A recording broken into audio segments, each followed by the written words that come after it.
Bon, bah alors du coup je vais vous présenter aujourd'hui, on va dire, les rudiments de Bash et quelques secrets. On va commencer par la base et puis après quelques trucs qui permettent d'être assez efficaces quand on utilise Bash. Je ne connais pas les autres systèmes de shell, donc je vais me concentrer sur Bash.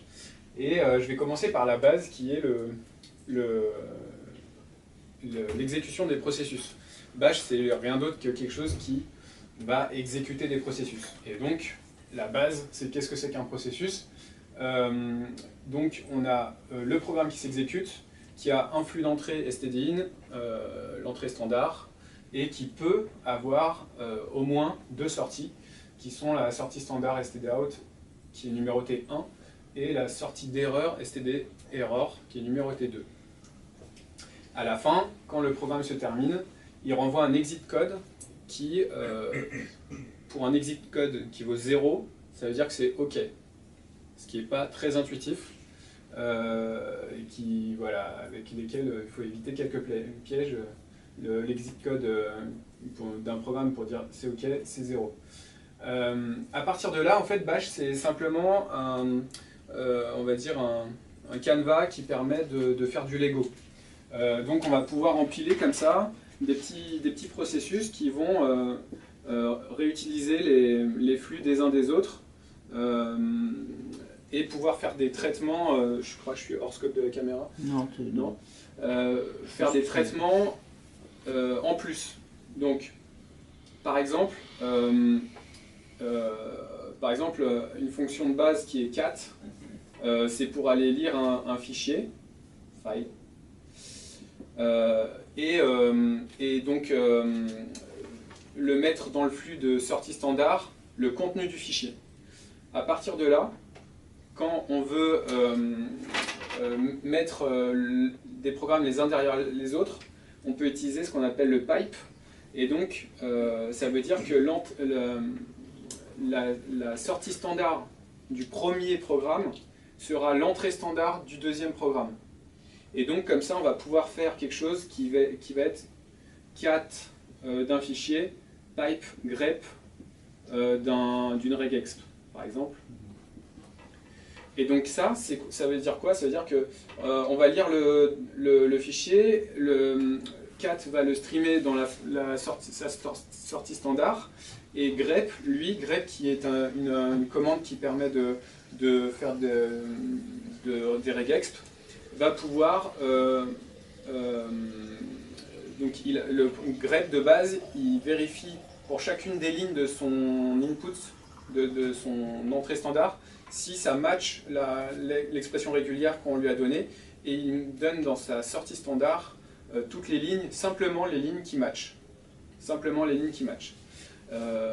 Et donc de ces manières, comme ça, on peut, par exemple, je peux faire un travail sur, donc je cat un fichier, je grep que certaines lignes, et derrière je peux faire des modifications avec un programme qui va s'appeler sed, qui est une sorte de couteau suisse pour aller modifier des flux ou des fichiers, pour faire notamment du remplacement, ce genre de choses, avec un langage, il a un petit langage à lui, donc en premier paramètre on peut lui donner une sorte de mini programme sed qui permet par exemple de faire du remplacement de tel pattern par tel autre, etc.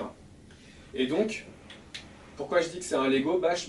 Parce que du coup on peut faire, il faut connaître finalement quelles briques on a à disposition pour pouvoir faire à peu près tout ce qu'on veut sur des fichiers, sur des flux, par exemple un flux web. Si on utilise curl ou grep, qui sont curl ou wget, pardon, c'est deux programmes qui permettent on lui passe une URL en paramètre, qui permettent de récupérer le flux web sous forme dans le stdout de curl ou wget. Donc derrière, par exemple, on peut faire un grep de tel ou tel endroit dans le HTML pour récupérer juste une valeur, par exemple, si on veut. Et alors après, on va avoir à la sortie finale de cette pile de programmes, on va pouvoir utiliser des redirections. Donc, on a, par exemple, si je fais echo toto dans /txt.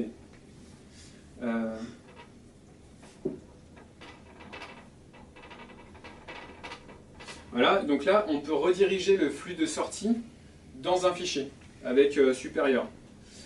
Si on met deux supérieurs, ça fait un append, donc ça va rajouter les lignes à la fin du fichier. On peut aussi, à l'inverse, récupérer un fichier en entrée. Donc dans le stdin, si on fait ça, en fait, de mon fichier, ça veut dire que ça va aller chercher le fichier et le passer en flux d'entrée de mon programme, ou de ma pile de programmes.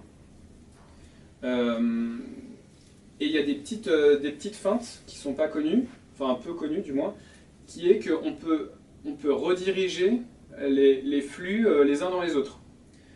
Ça c'est pratique par exemple si on veut, si on a une tâche cron, donc un cron qui s'exécute tous les 5 minutes, dans cron on lui donne la commande à exécuter tous les X temps.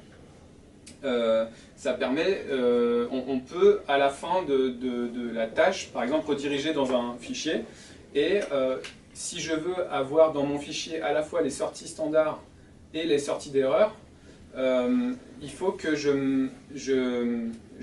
deux solutions. Soit je fais ça, c'est-à-dire je nomme la sortie d'erreur, elle va dans error.txt. Et par défaut, supérieur ou 1, c'est pareil. Ça, c'est le out classique. Donc on peut avoir deux flux. Tout ça, on peut les mettre à la suite de ma commande. Donc sur la même commande, je peux dire ma sortie d'erreur, elle va à tel endroit, ma sortie standard, elle va à tel endroit. Mais je peux aussi mixer les sorties. Je peux dire et de 2 dans 1. Non, c'est l'inverse, c'est 2, pardon, dans et de 1. Voilà. Ça, c'est une technique qui permet de rediriger la sortie d'erreur standard dans ma sortie de standard. Donc j'ai plus qu'une redirection à faire pour capter tout le flux. Out plus R. Ok. Ça, c'est pour la base du bash. Après, quand on utilise bash, il y a des trucs qui permettent d'être plus efficaces, qui vont être plutôt un ensemble de commandes qu'on peut utiliser en étant connecté à bash. Donc par exemple, il y en a un que j'utilise très souvent, qui est CTRL-R, CTRL plus R. On va être amené à taper n'importe quoi, par exemple je commence ls quelque chose, et en fait il va chercher dans mon historique de toutes mes commandes que j'ai passées, qu'est-ce qui match ce que je suis en train de taper. Et ça peut matcher au milieu, au début, à la fin. Donc en fait je vais me balader dans mon historique et je vais voir une ligne qui va s'afficher à chaque fois que je rajoute une lettre, qui est la ligne de l'historique qu'il a trouvé qui match le plus directement. Je peux itérer sur mes... S'il y en a plusieurs qui matchent, je peux itérer, il me semble que je peux itérer sur les suivantes. Je ne sais plus avec quoi. CTRL-R encore. CTRL-R. Et plus je rajoute des lettres, plus je précise ce que je veux et je vais taper au bon endroit, quoi. Évidemment, la base, c'est tab aussi, pour pouvoir auto-compléter ce que je suis en train de taper. Quand je fais cat